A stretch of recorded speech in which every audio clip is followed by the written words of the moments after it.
With that, we go to the gentleman from Pennsylvania, Mr. Kelly, for 5 minutes. Thank you, Mr. Chairman. General, good seeing you again. My concern is more when we go to the auto bailouts and we look at there was $62 billion spent, and when we talk about the Auto Recovery Office, part of the Department of Labor, I noticed in item 39, we're talking about an office that spent, I think, roughly last year about $1.2 million in travel expenses, going to communities that were hardest hit by plant closings and the effect that it's going to have. Could you see any positive results from that? But as I read your report, it seems to me that there's a great deal of overlap with that department, and maybe they've missed their mark as far as what they were initially set to do? Basically, our fundamental point is right on your question.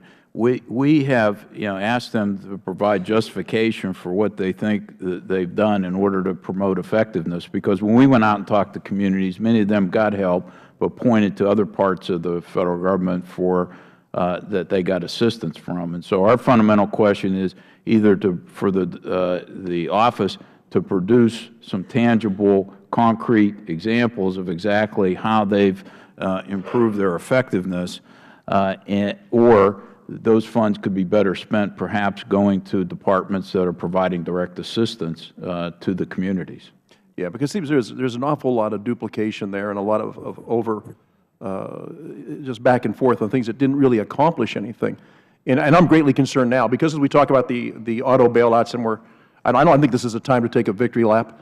I know, and you know, and after being in the automobile business all my life, I do know that the cost of gasoline does kind of affect what the market is and who can afford to buy a car and what they're going to continue to do. So while we may think we've made some type of a dramatic recovery, and I just looked this past weekend, if you add all the manufacturers' numbers together, you know what they're projecting the SARs for this year? That's the annual sales rate, 16.5 million. Now, that's their projections. If you take each one individually, I'm really skeptic of that ever coming to a reality. But the dramatic impact of that is all of these projections go forward as to what you're going to do as far as production is concerned, how you're going to use your suppliers, what they're going to be asked to provide for you. And we know from that last downturn, and I went through it personally at the time. I was an automobile dealer solely. I was not a member of Congress. The market dropped 35 or 40% over a weekend. Now, that also affected, especially in trucks and SUVs, when the price of fuel goes up, those just fall off a cliff. I mean, they absolutely fall. The problem you have is that people owe so much more on that vehicle, they can't even trade it in. There's no way you can bring it back. Now, people say, what the heck does he talk about? What does it have to do with anything? If you're in a community that builds trucks and SUVs, that has a dramatic effect. And I'm more concerned. I know we've done a lot of things that we think are going to ensure somehow a safe landing or some type of a parachute that's going to make it a little bit easier. I see this, what's going on right now, is absolutely it's a harbinger of what's to come. And as much as we may talk about it and have all kinds of studies about what's best for those communities, there's nothing like a strong market and a strong economy. So no matter how many studies we do, and I know that people talk about, we need to have a better ROI on the studies that we do.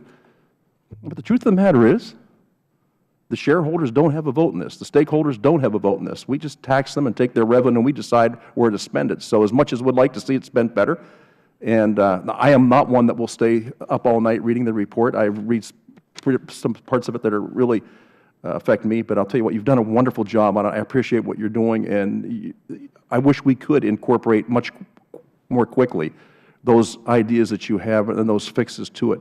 It would certainly bode well for the stakeholders and shareholders of this business, which are the hardworking American taxpayers. So I thank you for your time. I know that there's a lot of duplication in this office. While it doesn't really hit high on the amount of expenses, this is one of those times where $1.2 million sounds like chump change.